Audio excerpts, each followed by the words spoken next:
where do you see yourself in 10 years time? Holy shit. That's a really good question.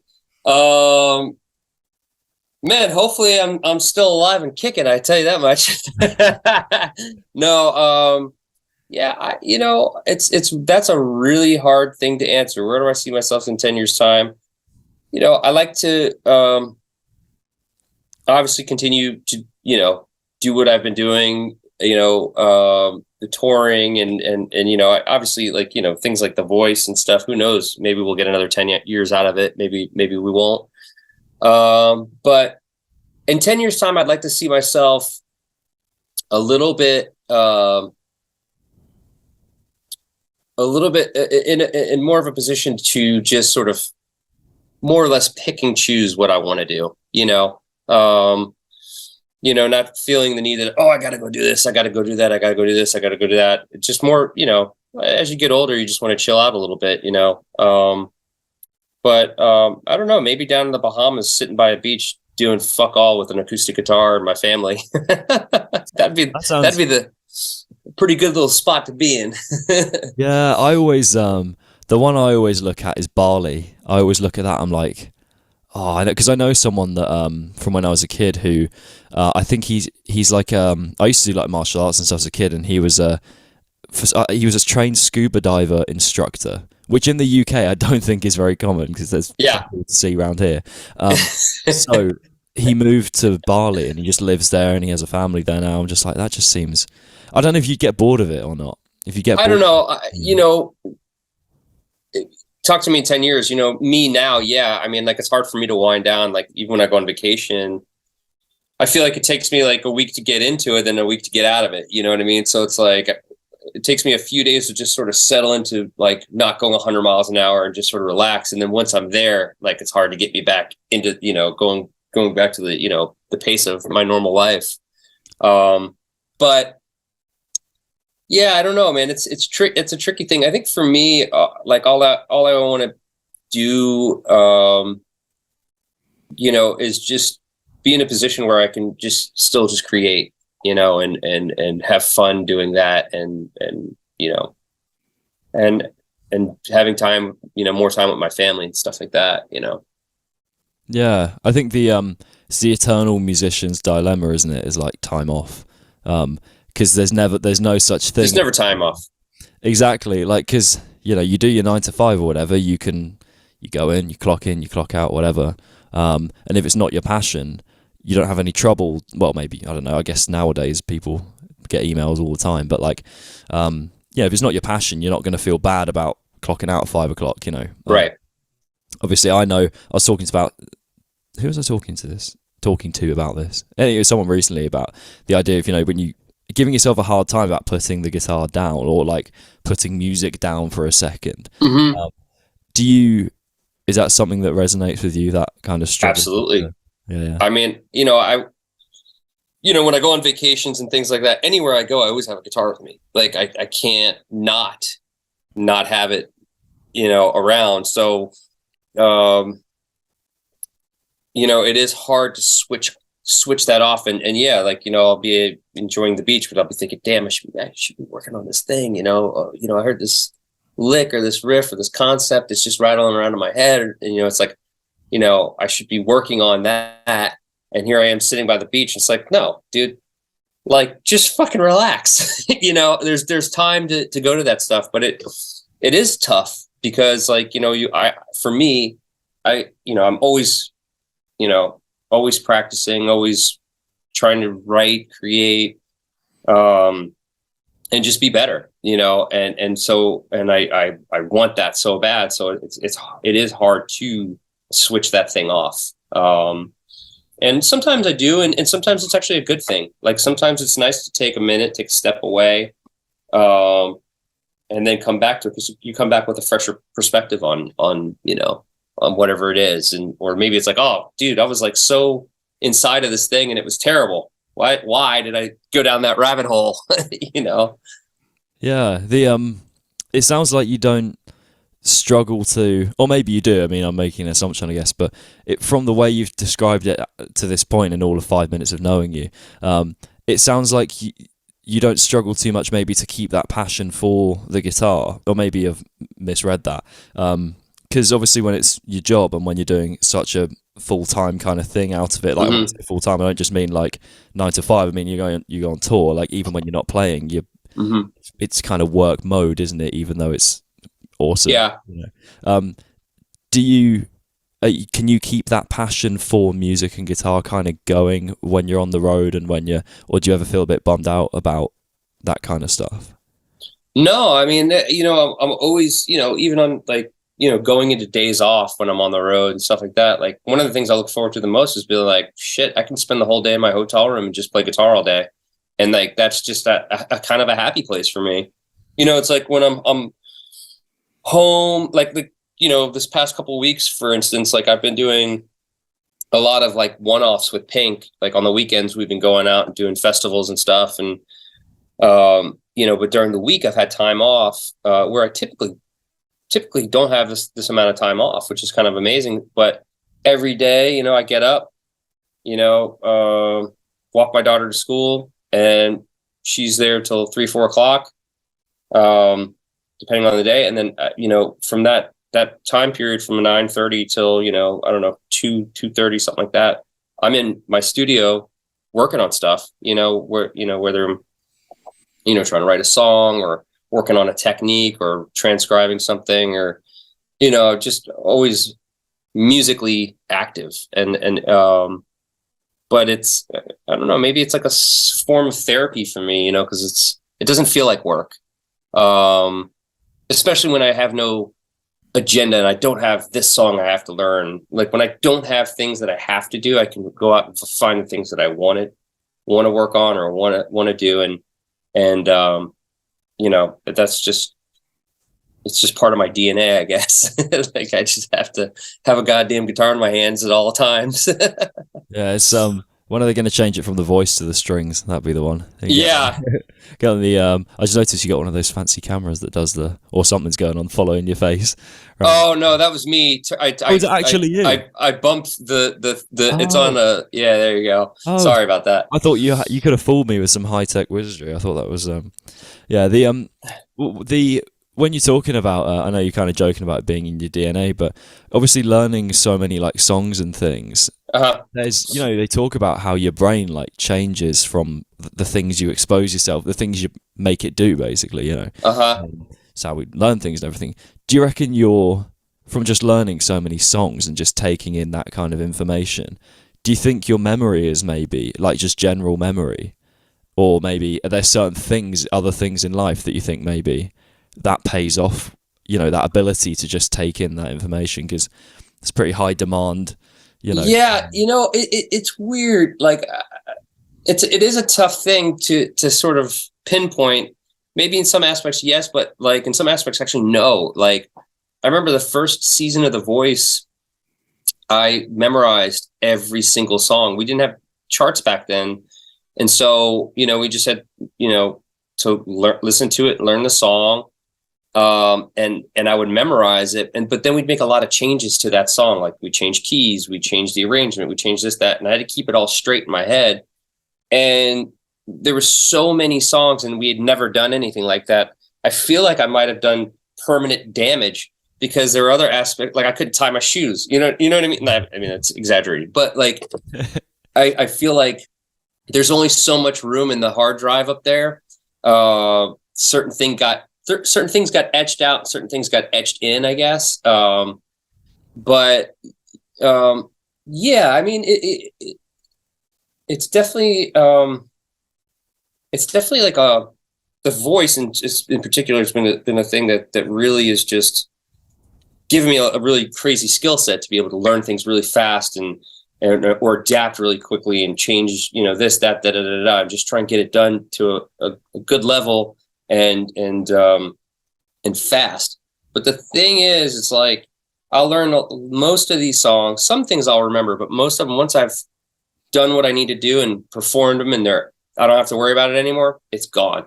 And it's like even old songs that we've done before will come back and I'll be like, oh, I kind of remember this, but like vaguely, Yeah. but yeah, I guess it's a long-winded way to say I don't really know if it's helped me or hurt me. Oh, I didn't. Honestly, I didn't expect. I wouldn't have had an answer to that question. It was just Yeah. it was more when I was writing things down to say. I was like, that sounds interesting and smart. So I said it. How this whole thing runs.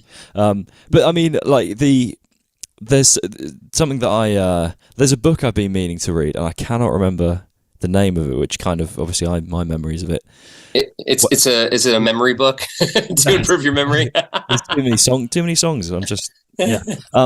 But what's it called? Oh, I'm gonna make a note of it or something on the video. I don't know. But it's about the idea of like trying to make yourself indispensable, and obviously in somewhere like The Voice or with Pink, these kind of gigs that like people would kill for, you know, like these are kind of gigs that, especially when you're talking about The Voice, are more like that's a more kind of corporate thing. I don't mean absolutely word kind of way, but like yeah, it's what it is.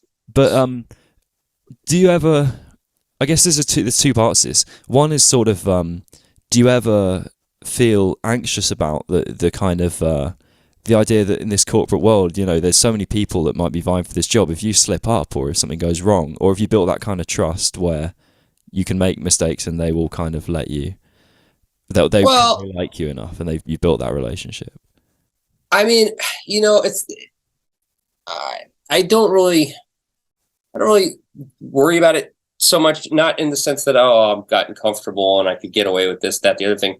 It's more like I hold myself accountable. You know, it's like I want to play to the highest level. I'm here for, you know, of course we all make like mistakes here and there, and you know, shit happens, you know, so you have to, you know, roll with the punches and adapt. But for the most part, it's like, you know, I try to hold myself accountable and to really focus and not screw it up, you know, for not for the sense of losing my job or anything like that. It's more, I just want it to be as great as it can be. And, you know, and as far as like being indispensable, I mean, at the end of the day, nobody's indispensable. It's, you know, things change, people change, people's, you know, that's the wild card. You never know. But to live in fear of that, that's where you start to fuck up, I think. That's the shit that throws you down, you know, that rabbit hole. And you know, so I think just like, you know, been like, hey, I'm going to be as great as I can be. I'm going to come in with a great attitude.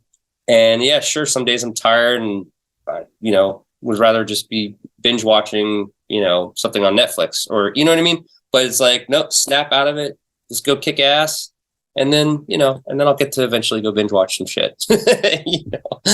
Yeah, it's I think it's such a tricky thing because when you're afraid of making mistakes, and I think it goes in life as much as it does in any, not just performance, but like whatever. It's like when you're afraid of making the mistakes, you're far more likely to make them. Like I've found that anyway, particularly live performance. But you know, you worry about like, I don't know, saying that thing to that person or whatever, and then the more you worry about it, the more you're like, and you can't kind of get it out. You know, like there's a million examples in life where like.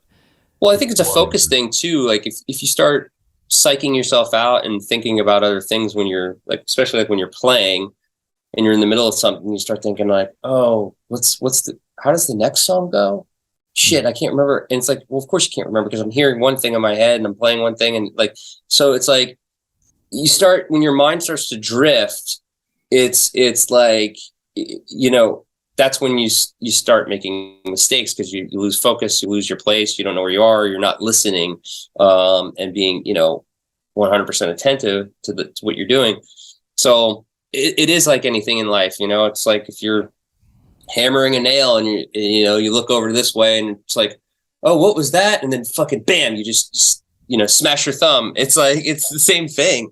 So I think, you know, I think it's just a matter of, you know, being focused and, you know, and just in our industry too, man. I mean, like there's a lot of egos and attitudes and things like that. And like the best thing you could do for yourself is just show up, be cool, and be willing to work, you know, and do the best you can.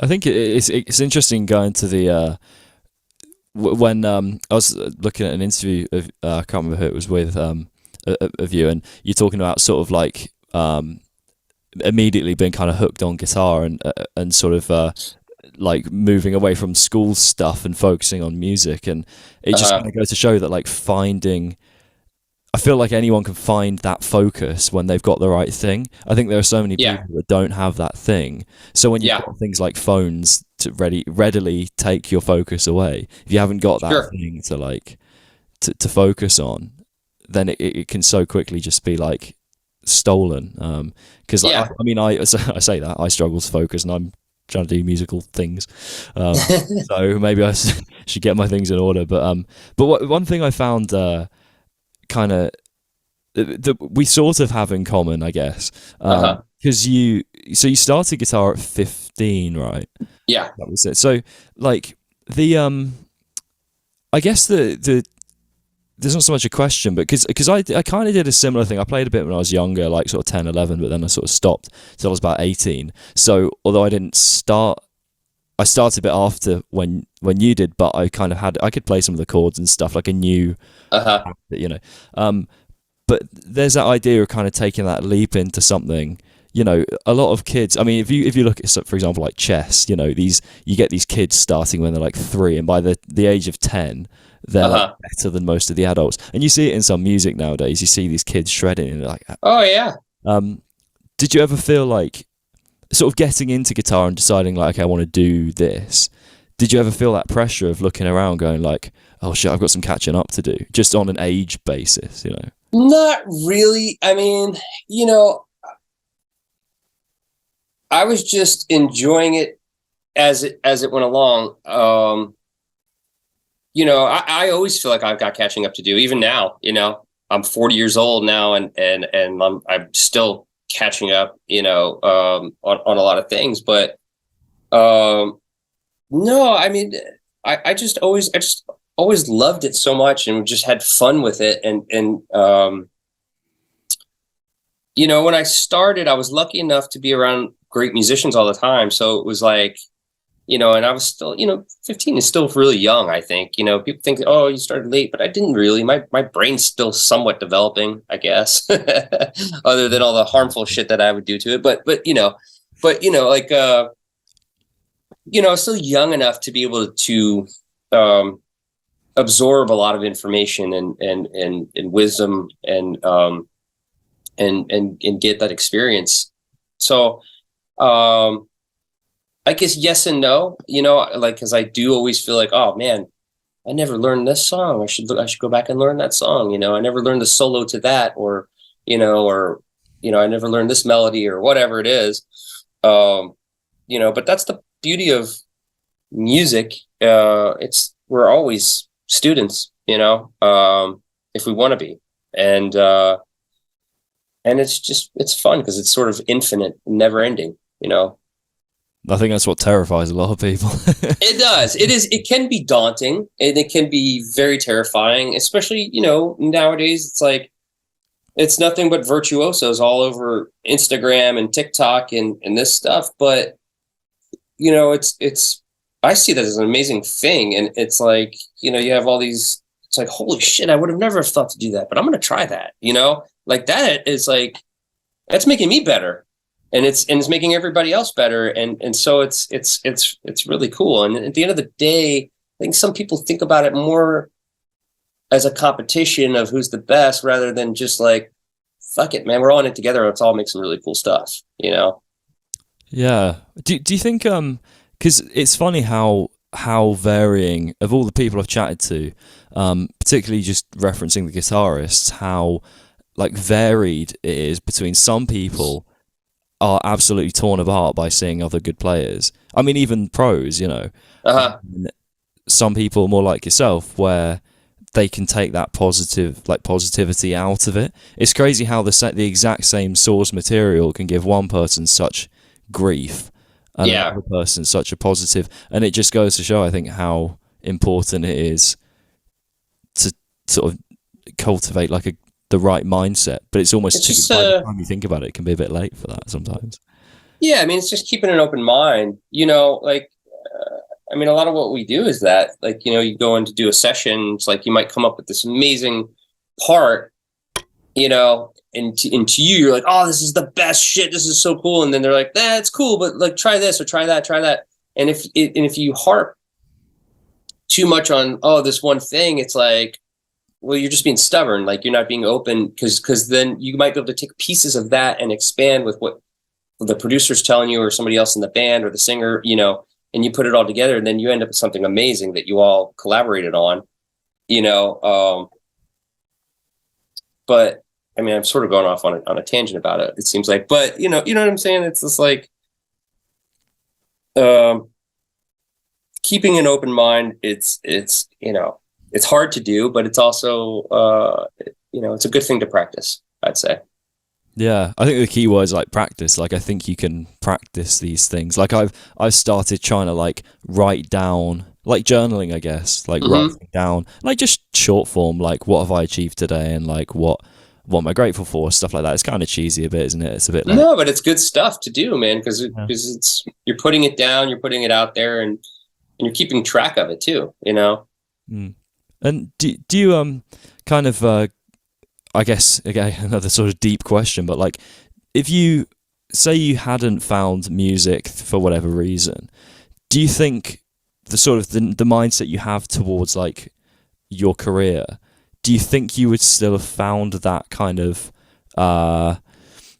like positive? Because it sounds quite positive from what I'm taking away from our conversation. Obviously, I don't know the ins and outs of your brain, but do you think you would still have that? Say you've just gone into a different career. I say just, like, there's plenty of other valid careers, but like, is it?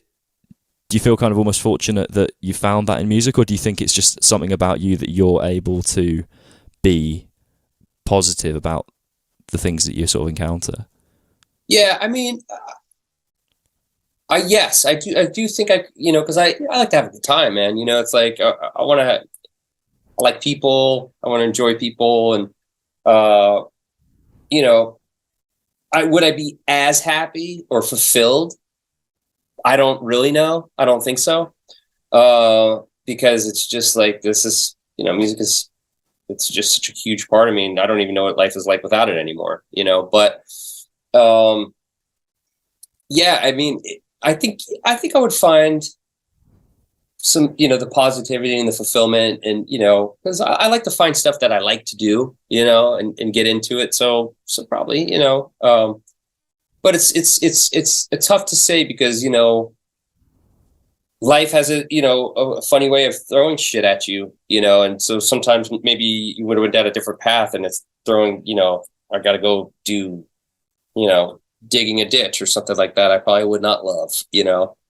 But sure, if I was going into being like a contractor, I love building shit, you know. I love, like, I don't mind getting my hands dirty, and I just don't want to break them or hurt them. But but you know, yeah, I mean, there's, you know, you can find the positivity and enjoy in just about anything, to be honest, you know. I mean, maybe some things, I know some people are just miserable at what they do, and I feel bad for them, because, you know, life's short. You got to enjoy it.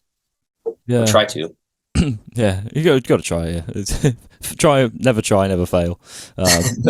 No, do you have any other like pursuits beyond? I know you said you kind of just like getting involved with things. Are there any other things that you're like passionate about beyond sort of music and stuff? Because I was just looking at I saw Matt Heafy of Trivium share something along the lines of like 2 things that he said really helped him was like sort of mentally is like exercise, having some sort of physical outlet, whatever it is, and then also just having like a hobby outside of what you do. So yeah, do you have anything along those lines? You know, not really. I mean, you know, sometimes, because these days I haven't really been doing a whole lot of exercise, which I should be, but I do notice a difference when I am doing things like that, physical activities. Like, I grew up and I swam competitively till I was like 18 years old, and I loved it. So, you know, I love to swim, and when I'm, you know, working out, or, you know, there is like I do notice a lightness in myself, and more energy and stuff like that. But you know, it's as far as hobbies, any hobbies, I do like to tinker. Like I do like to build shit, and like occasionally, you know, a lot of it all kind of comes back to maybe some music stuff, like, you know, like these panels in my studio, like I built those, and you know, or I built an ISO cab, you know. So um but I do like building shit. Like that is a fun thing. I don't do it a ton, but when I get the chance to do it, that is something that kind of clears my head, you know. I feel like that's such a like man shit response, you know. Like, it's true though, right? Like when I was younger, I grew up on a farm, and we had a lot of land, and so we had a shit ton of grass to cut. But we had acres and upon acres of grass to cut. So we had those riding lawnmowers. And you know, me and my brothers would get on them, and I'd take this field, he'd take that field, you know, they'd take that field, whatever. But one of the cool things about that was like, you just get on the mower, put some headphones on, listen to music, and cruise, and you're just in your own head thinking about stuff. And it's just kind of like, you know, because it's pretty, you know, you're just freaking turning, right? You know, there's not a whole lot of skill involved, or, you know, you're not really paying that close attention. So, I mean, it was almost kind of like a meditation in a sense, you know, and that's what I think, you know, it's like projects. I like little projects, you know. I can get into like drawing and painting, you know, and just sort of get lost in it. But that's how music is. It's like, you know, I start to pick up a guitar and I get onto one idea, and I'm just like zoned in, and, you know, maybe in there for 4 or 5 hours. And then I look up and it's like, holy shit, I just started this 5 minutes ago, you know? I mean, I find that lately, because my creative, I've been getting more and more creative recently, which is nice. And like, I'm one of those people where, I don't know if you have a solution to this, I'm yet to find one. I'm one of those people, like in some ways I'm a procrastinator, but like I quite sort of meticulously plan certain things, and I think it's my brain just giving me excuses to not do the thing, you know. Yeah, so right. It's kind of procrastination. Like, it's somewhat productive stuff I'll do. Like, I'll go, so like, you know, if I want to write a song, I'm like, well, I need to go and learn all the arpeggios in this key before I go writing that bit of song, you know, which is a totally realistic example of my last week. But then, you know, but ultimately, like, I know where all the notes are in the key that I'm trying to write in, you know, thereabouts. So I could kind of just make it up, basically. And I know what arpeggios sound like. I could probably play some without thinking about it too much. So in my head, I'm like, I could have just done rather than like thought about. I don't know if you have any solutions to that. I feel like I mean, sometimes, yeah, it's finding inspiration for writing sometimes can be tough. And so I feel like for me, when I have like zero ideas or zero gas in the tank for, you know, the creative side, I'll step away for a second and just listen to a bunch of different stuff, like stuff, maybe stuff, or even like just random things, like stuff that I like, stuff that I might never have listened to in a million years, or, you know, just to listen and get different ideas. Because after a while of listening to different stuff, you actually start to get inspired, and little things creep in, you know, melodically or rhythmically or harmonically, even, you know, like, so that's something that does help. Doesn't always work, but that's something that does help me to like try to, you know, find that creative thing. And it might be even something as simple as like a freaking kick-ass drum beat. You know what I mean? That like you're just going through your plugins, and you find like a drum loop that's just really cool, and you're like, shit, yeah. And then the thing just writes itself. But I don't really sit down and go, oh, I need to know all the arpeggios in this, and I need to know all the stuff. I just, you know, it's more either like riff based or melody based, you know, and that's kind of where I try to start. And then sometimes I just fall flat on my face and go, fuck it. I'm going outside and going for a walk, and I'll come back to it or I won't, you know, it'll happen or it won't happen. But, you know, but I think the key thing is you just got to try, you know? Yeah, I mean, it's just like they say, the kind of the say. I was about to say the famous saying, and then I was about to just sort of make it up as I went along. So that's really fucking ballsy of me to pretend I can just make up famous sayings. But the thing about like 95% of sort of making it work is actually just doing it, or consistency. You know, more than talent or anything. And so I'm trying to. It's ironic that I'm trying to work on my consistency more than my talent. You know, which sounds a bit backwards, but I think it's kind of the right. I have a friend who actually has a really good solution to that sort of thing, and it actually works. He'll roll the dice, literally. He'll go, okay, he can make it up in his own mind what he wants to do. Like a 1 is the key of F, 2, you know what I mean? Like whatever the numbers correspond with, whether it's the key, whether it's the rhythmic value, like, okay, 1 is an eighth note, or 1's a quarter note, 2's an eighth note, whatever. And then just to figure out the rhythm within a bar, he'll roll the dice so many times, and then he'll get like a ba ba ba ba ba, or whatever the thing is, but it's totally random. And then it's like, okay, I'll use the numbers corresponding with the chord. So I'm going to go 1, 2, 6, 5, whatever. And then you start playing with the idea, and then some things will work and some things won't. And then you just kind of like make little tweaks, but the ball's rolling.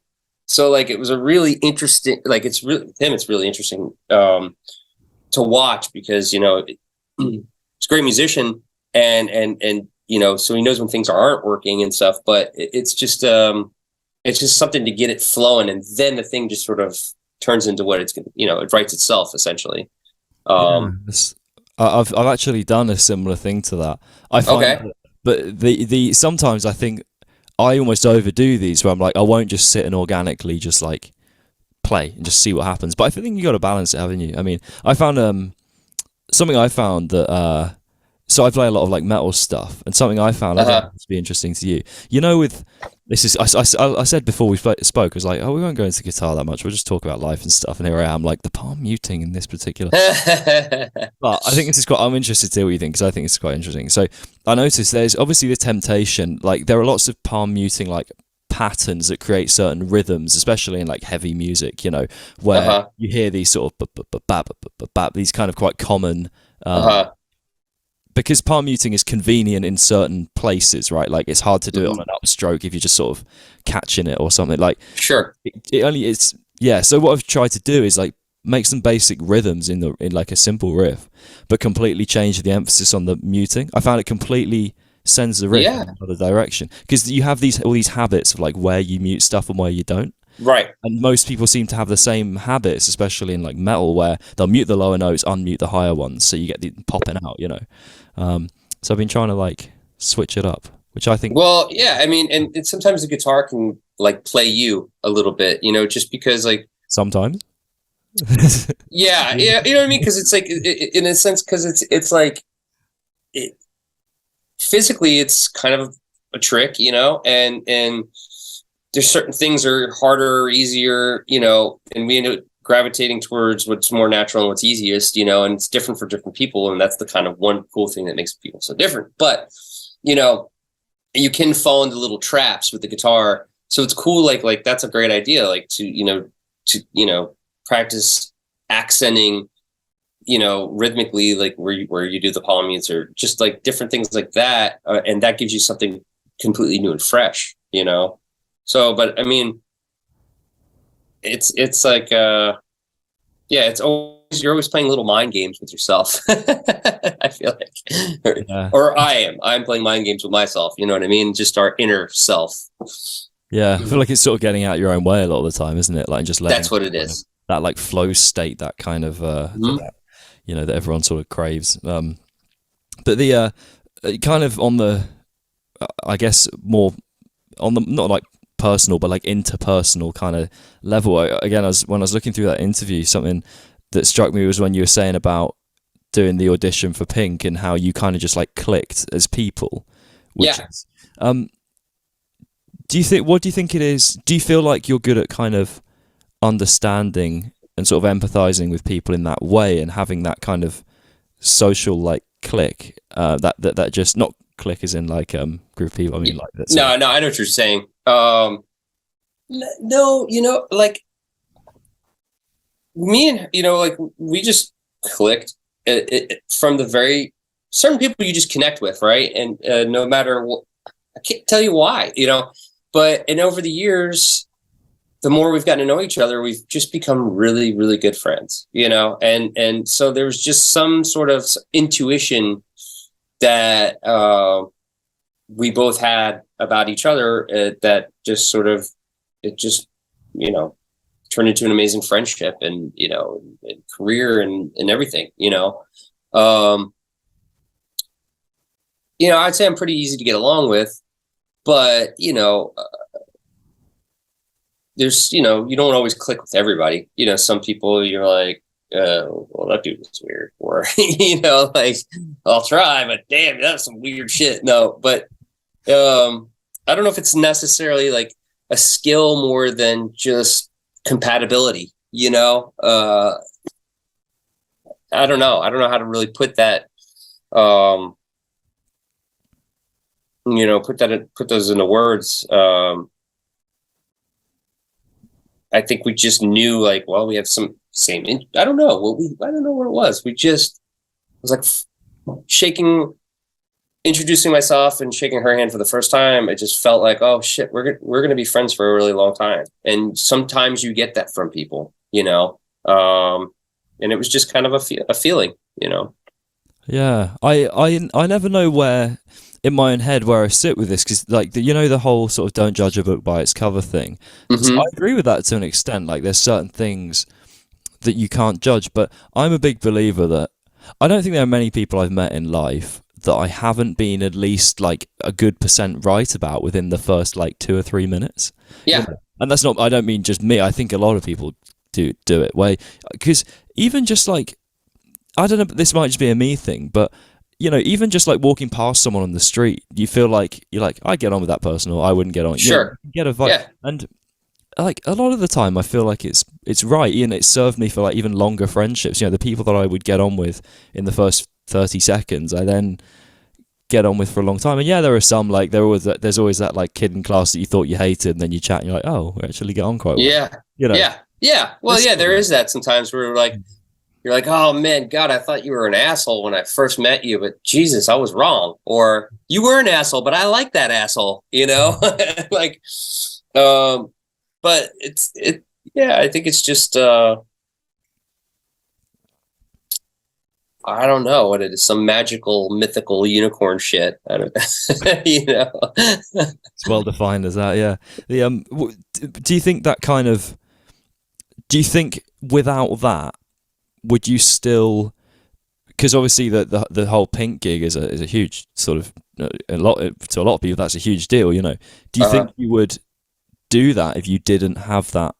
Would the finishing point for you mentally for that come sooner if you didn't, or maybe already would have done if you didn't get on, if you didn't feel like there was that sort of click? Because obviously there's some massive opportunities that come from playing these huge shows that you wouldn't want to pass up. But yeah, I think the thing with me and her, it's like we connect on a personal level as friends. We make each other laugh, and and it's good conversations, all that stuff. But then also like musically, we connected as well. And so so that's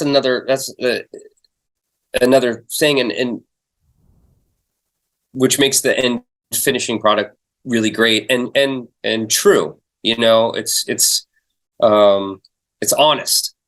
And if had we not gotten along, or or if there was something, I don't know what the end result would have been, because it's hard to hide that kind of stuff. And sure, you're playing for one of the biggest artists in the world, but I mean, you don't want to be miserable. You want to love the people you work with, and yeah, I mean, that's a tough one. Like, it's like, yeah, oh, I don't like this person, so I don't, you're throwing your career away because you don't like somebody. It's like, that's seems kind of silly to me, but at the same time, like I said, it's like, I've been doing this for a long time with her, and every step of the way, it's been amazing. Like, we've had a really great run. It's been, and let's continue on for another 20 years, man. Oh, sorry, go on. No, I was just saying, but musically, I'm lucky, man. Like, I feel very fulfilled when we do shows, and on stage and off stage. Like, it's just I've been very blessed and fortunate, to have fallen into this stuff. Yeah. I was gonna say I'm still finding my feet on where my like BS tolerance is for people, in terms of like, you have to deal with some people, to get to like get through certain things, to progress in certain ways, but then you don't want to drag them around and then like have them drag you down. And I'm struggling. I'm sort of trying to find that BS tolerance, basically, of how much do I like put up with the people that I don't sort of, you don't get on with, really don't like. Yeah. It's a weird one, because obviously it's quite like, the music industry feels like quite a small world. It is. Yeah. It's a tricky one to navigate. Like, you can't just go dropping people and then you'll see them at a gig the next week, Yeah, I mean, I think it kind of goes back to, like, what I was talking about earlier. It's like, you just sort of, you want to be pleasant to be around, and, say you go in there and you're working for an artist and they're just a complete pain in the ass, like,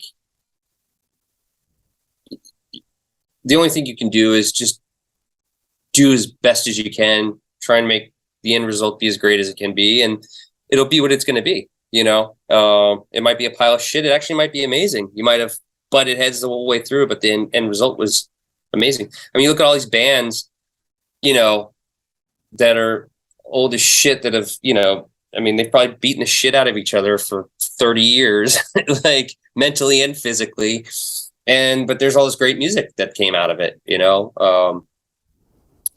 so, I mean, yeah, I don't know where I fall on anything, really. I don't know where I can't. Yeah, I don't know where I fall on it, but it sounds like you sort of a good, from what from sort of looking into you a bit and from talking, like, it sounds like you're quite a sort of yes man with the opportunities and stuff. Yeah, like, that's what's kind of got you to the point that you're at now. Yeah, I mean, to a certain degree, sometimes you do have to know when to say no. But yeah, I like, if somebody asks me, hey, can you do this? Like, yeah, fuck yeah, I can do that. Sometimes I'm like, damn, I wish I said no, because now I'm so busy. Like, but yeah, I mean, I like staying busy, and so it's, and if it's something that's feasible for me, like, if it's something that's feasible and, and worth it, whether it's for artistic gain or financial gain, then I'm in, man, cause it's just, it ends up being fun anyway. You do run into those projects that can be tough, challenging in different ways, but yeah, I think it has been a part of my success, because it's like, well, this doesn't work, let's make it work. You know what I mean? Yes, let's do it. Yes, no problem. I don't care. You don't want me to do that? Sure, I won't do that. I'll do this. It's just pivoting, rallying, and just, just being easy and flexible, When's the my follow-up question was, when have you been bitten in the arse the most from saying yes to something? Or obviously, you don't have to go revealing all sorts of catastrophe. No, it's, the funny thing is, it's usually like when you're doing favors for friends, it's like, hey, can you play on this? Like, sure. And then it ends up being still fun, but way more work than because you want to do your best and you want it to be great. But, sometimes now people are going to be like, fucking asshole. No, but not always, but sometimes it does end up being extremely hard work, and you're like, oh my God, this thing is still dragging on and dragging on and dragging on, you know. But I wouldn't say there's anything that's really bitten me in the ass. But, you know, there's things that have been like, okay, I should have just not done this because it's, you know, I'm still busy doing this and I need to be doing these other things at this point. You know what I mean? So you don't want to be on my 3-hour prog epic? Did you say 3 hours? Yeah. Shit. That's only like the first movement. There's yeah. We got a whole day of like yeah.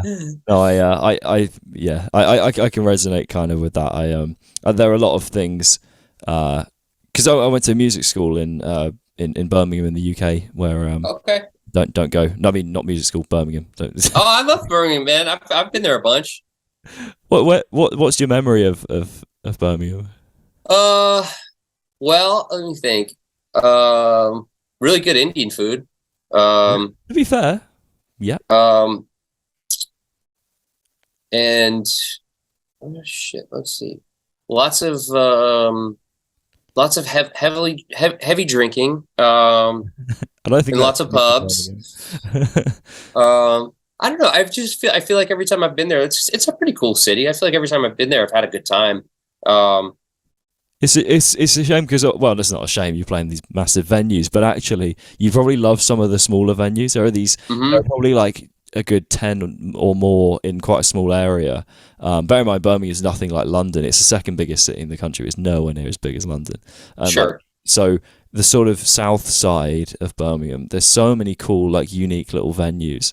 But I remember there's a pub. Speaking of pubs, there's one in that area that it's kind of turned itself around now. It's kind of quite cool and hip and whatever. But it's the oldest pub, possibly. I don't know if it's in the UK. Certainly in like yeah, it's like hundreds and hundreds of years, and you'd think it would have this like cultural heritage. And I just remember like walking past it, and this guy like falls out of the pub into the road in front of a car. They slam the brakes on. He gets up and puts his middle finger up, and goes "fuck off," and then drives and then walks off. So that's been happening for hundreds of years. Yeah, the horse and cart pulls up. Yeah, exactly. It's the cultural. I mean, look, I love the UK in general. My wife, she's from the UK. She's from Sheffield. Okay, yeah.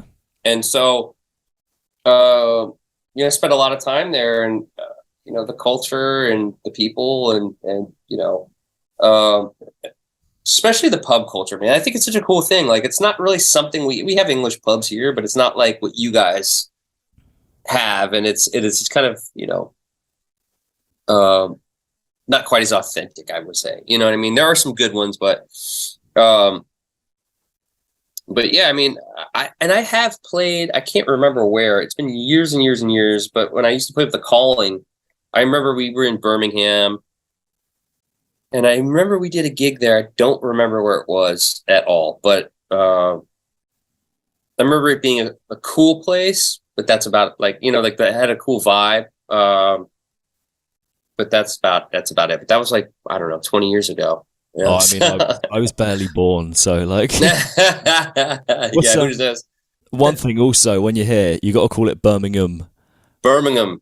Yes. At the end. Otherwise, yeah, they'll tourists.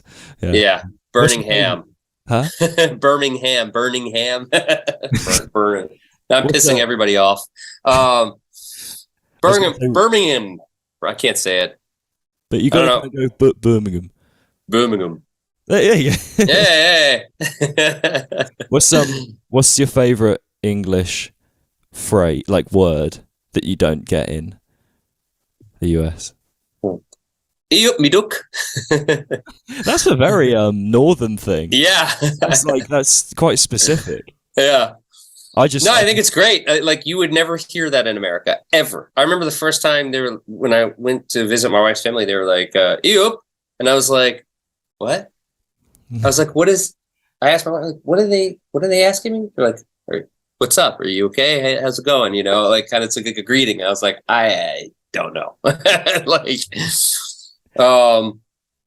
it was, and especially up north, they kind of leave out certain, like, little words here and there. So, and their accents are so thick, sometimes Now I can understand it really well from spending time up there.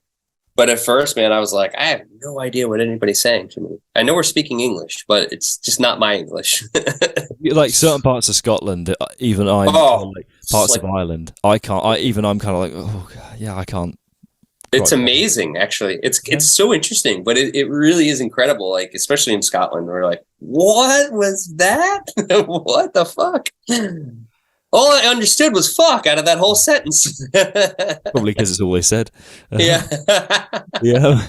Yeah. Okay, I've got two more questions, like two more comments. So, what's the best and worst city you've been to? And don't be afraid to say worst, because I'm sure they won't care. The best city?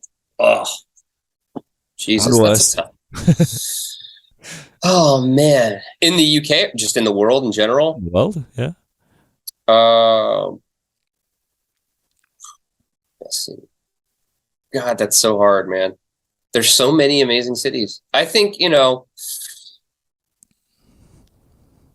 I'd say Nice is probably one of my favorite cities. That might be one of the best for me, just because it's in the south of France. Like, it's just really cool. Like, we've spent a lot of time there. Like, we usually, whenever we would gear up for European tours in the past, we'd spend 6-7 weeks there doing production rehearsals.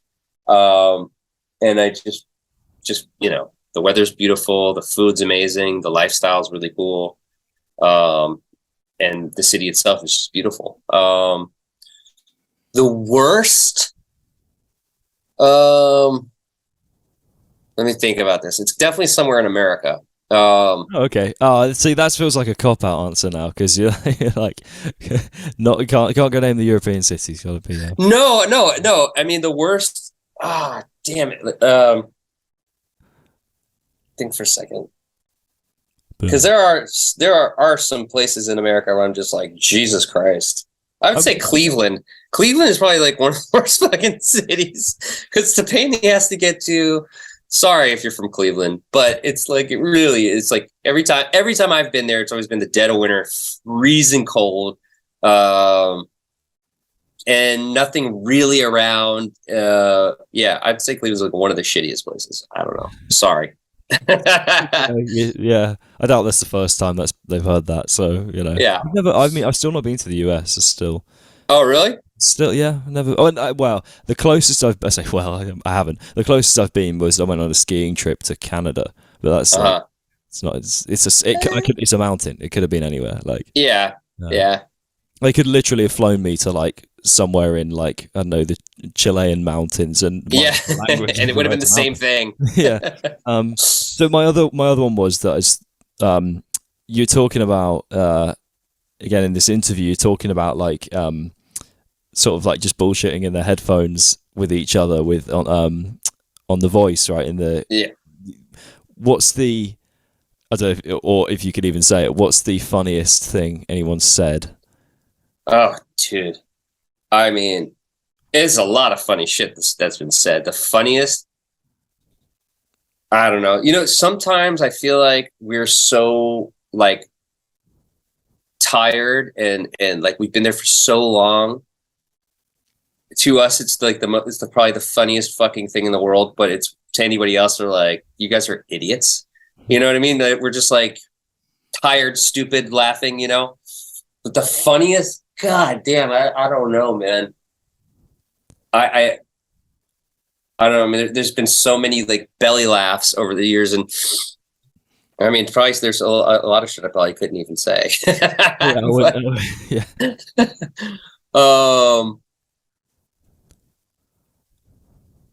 Man, I honestly, I can't even. I have no idea. There's so much funny shit that goes on. If there's a sort of not so great contestant, is there ever a look around the band, like like I said? Yes, there is. And that's the thing. Like, there is that. We're like, oh god damn, what the hell is that? But then the other side of it is like, well, we try to fix that. And 9 times out of 10, I'd say we do. And mostly Paul, the musical director, he's also the brilliant musician that he is, he's also an amazing singer, on top of, you know, being an amazing piano player. So he's really, really good with, you know, helping these people navigate, you know, what they're going to sing or where they're going to sing from. And it's amazing to watch. But, oh man, you know, it's funny because it's been a while, because I this past month and a half, I haven't been doing the voice because I've been out doing stuff with Pink. And I'm actually getting ready to go back next week. This is my first day back in a while. So I'm sort of out of the head, like out of that world for a second. But yeah, there's so much stupid shit that we talk, and it's not about anybody other than ourselves. Like, we mostly just make fun of each other. But it's all inside shit, so it wouldn't be really that funny to anybody else, I don't think. I was just probing in case it was there. Yeah. But you know what though? I have to say, like, that's one of the best parts about that gig is how easily entertained and amused we all are with each other. It's pretty fucking funny, you know. I think it goes a long way. Like, there are certain people where a joke cannot be that funny, or like a thing that you might have made, a comment you might have made to some other person. Sometimes it just clicks with people in the right way, and we're talking about clicking. Like, it's that. I think that kind of makes such a difference. You just, if you're on that same wavelength, I feel like it just kind of, everything just carries so much easier, and you can, like, I was on a podcast with someone a while back, and I was sort of in tears laughing. I can't remember even what we were talking about. But obviously we were almost just laughing at each other. Like, just, yeah. I mean, that's essentially like one time we were, this is like very dorky and very nerdy, but like one time, hang on a sec. So good. We were in a long ass day. It was like a really long rehearsal. And it was like, I don't know, we're just brain dead. You know, we've done a million songs. We've been there for hours and hours and hours and hours and hours and hours. And I put my capo on, and the other guitar player, Dave, he was watching me, and I wasn't paying attention. I was just like, and I went to start the song, and I went like this. And I was trying to fucking play I put the capo on. I was trying to play fret down here, below the capo. And, you know, again, like, to most people, it's not that funny, but he was like literally in fucking tears, like, and everybody else was laughing, you know. But, you know, it's like shit like that happens, and we lose our shit, you know. But that's a lot out of being tired. The one that would always get me is I'd plug into the tuner pedal the wrong way around. So like, I'd plug my, like, because I just have the cable, like, there's the two cable ends would just be on the floor. So I'd plug my guitar into the output, and then like the input would be my pedal board. It just would, as in, like, so just there'd be nothing, and I'd be trying to get sound. I'd be like amp on, and like, why is this shit working, man? And there's this backwards wire, because it's just I'm not smart enough to like label any of my cables or anything. So it was just like, yeah, that was one that always would catch me. And then I'd just be, I mean, the first gig I ever played with my old band, the bass player had his tuner pedal on for like a song and a half or something. I can't remember how long it was. And like when you're in the moment, you don't notice. And then it came on, right. Had this big rumble. I was like, oh, for fuck's sake. There's that old joke of you don't notice the bass unless it's missing. Literally didn't, to be fair. So the old adage is, it kind of holds up. Sorry, bass players. You know, there's a funny thing I saw, like, you know, I'm thinking about the capo thing. There's a funny thing I saw with Jimmy Page. I can't remember where I saw it, but it's like an old video of him playing, and he had the double neck. And, you know, he must have had a few beers or something before he went on stage. But he was like playing one neck and strumming the other. Like, he was like strumming the bottom and like playing the top. Like, but it was like, it was just making all sorts of noise. Like, it was like, you need to this reminds me, I'm going to show you this like when we're done, because this is the funniest thing. Obviously Steve Vai is a very renowned like virtuoso guitar player. Yeah. And there's a video of him playing, he's obviously playing whatever it is he's playing brilliantly. And it's on one of these triple net. He's got like, I think it's like a 12 string and a 6 string, and then like whether it's Oh, that is it that thing? What's he call it? Oh, it's not the Hydra one. It's not the modern one. Oh It's yeah, not the an older Hydra. one. Okay. Yeah, it's an older one. But this guy's overdubbed like perfectly, terribly, loads of incorrect notes. So like he's obviously tuned one of the guitars to like an open tuning. So when he strums it, it would just be like a nice open chord. Oh, it's like one of the Shreds videos. It's one of them. Yeah. And then, but he strums it, and it's just the EADGB, like just so he just strums an open tune guitar. It's actually, it's funny. Those speaking of those videos, it's always amazing to me, like how talented like the person that did all the mistakes must actually be, because like I mean, it's really only funny to the musicians, but like they do such a good job of making it sound like shit, but also like it looks like they're really doing it, and it's just like it's kind of amazing. Have you seen BB King plays Malmsteen? No. I have to see that. It's amazing because he's playing like, and it's quite authentic it's quite matched up, like slow melodic Malmsteen. And the moment the camera turns to like the back of BB King, he just like flies. Awesome. And there's like, he keeps adjusting his tune, like he keeps sort of adjusting one of the strings, like it's like, and he'll be doing this lovely melodic Malmsteen, and he's like, and he just tunes it. Honestly, it's one of the funny. It's very nerdy, like musician level. I know, and that's the kind of shit we laugh at on the talkbacks, man. Honestly, it's like stupid shit like that. We'll talk about it and just fucking, Yeah. Anybody else would be like, "You guys are dorks." Yeah, I've forgotten the name. He's a comedian. He's a drummer who like centers most of his comedy around music. I can't remember his name now. Quite well known American guy. I can't remember his name. I don't know. Yeah. I mean, I probably know American guy. I'm sure you know him. Like, yeah. Oh yeah, that guy. Yeah. Cool. Well, okay. I'll so we'll finish up because I don't want to steal too much of your day, because I know you're. No worries, man. Busy cracking on with a million things from our conversation. So, what I need is a question for the next guest. Okay. And an artist that you'd like to promote to the world.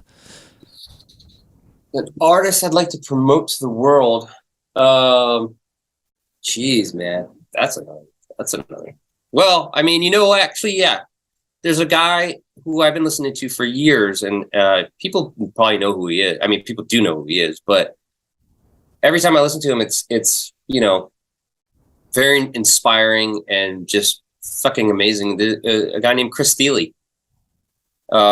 He's a mandolin player. And he's just fucking unbelievable.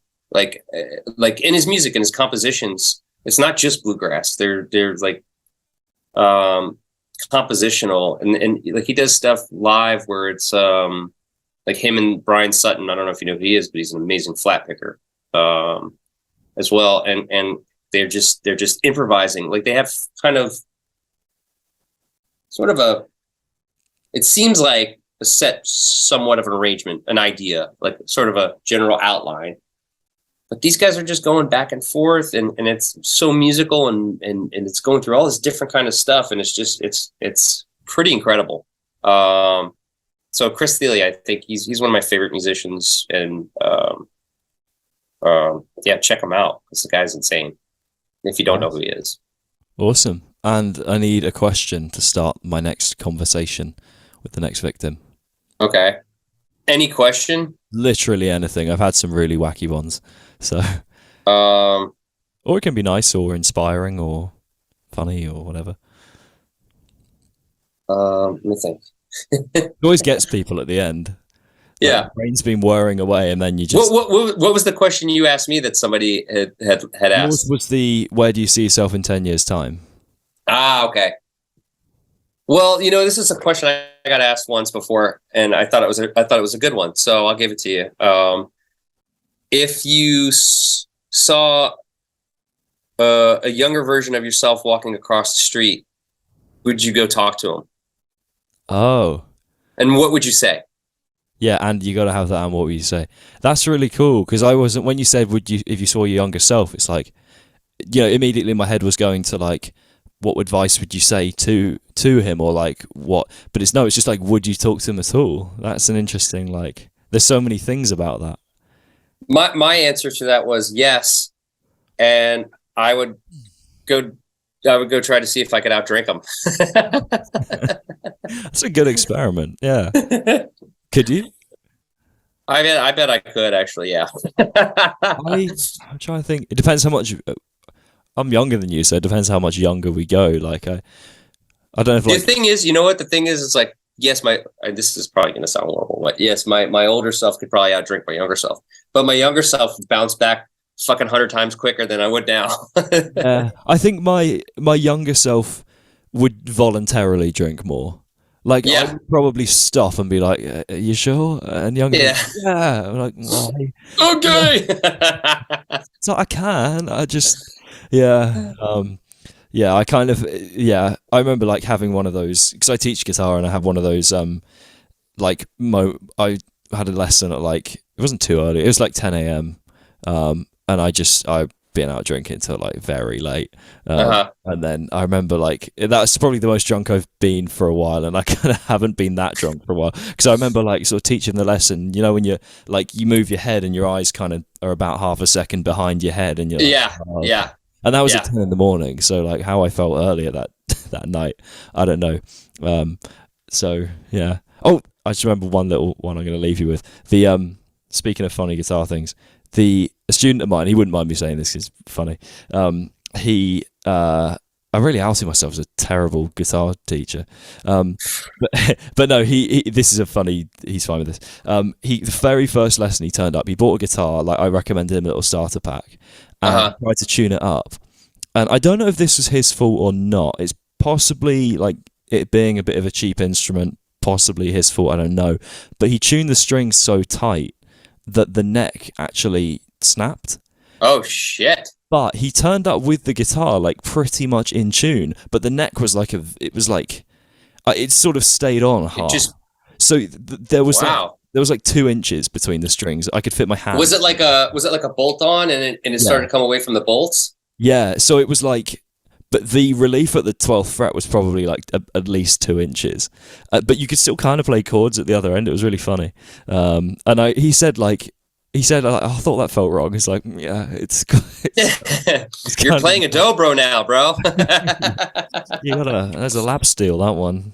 Why do you hate yourself? And then when he got it fixed, and because he bought another one in the meantime while it got fixed or something, and he was like, oh, this is what it's about. Yeah, it's not supposed to be that hard. Yeah, I was like, it's meant to be difficult, but not. Yeah. So yeah, nice one. If you've got anything you want to plug to the world, then go ahead. Man, not really. I mean, go check out my stuff at JTC, jtcguitar.com. I got a bunch of courses. And yeah, I'll be seeing everybody next year, especially in Europe on our European stadium tour with Pink. The tickets are on sale. We've announced the dates, so you can go to Pink's page and find out where to get tickets if they haven't sold out already. And yeah, man, that's pretty much it. If you're in Birmingham, UK, I will show you a good rock bar. Awesome. I'd love that. Yeah. You try and outdrink me. All right, cool, man. I'm in. Who drinks in? Just be like, you done? Yeah, okay, I'm done. Yeah. Nice one, man. Thank you. Thank you, Joe. I appreciate it, man.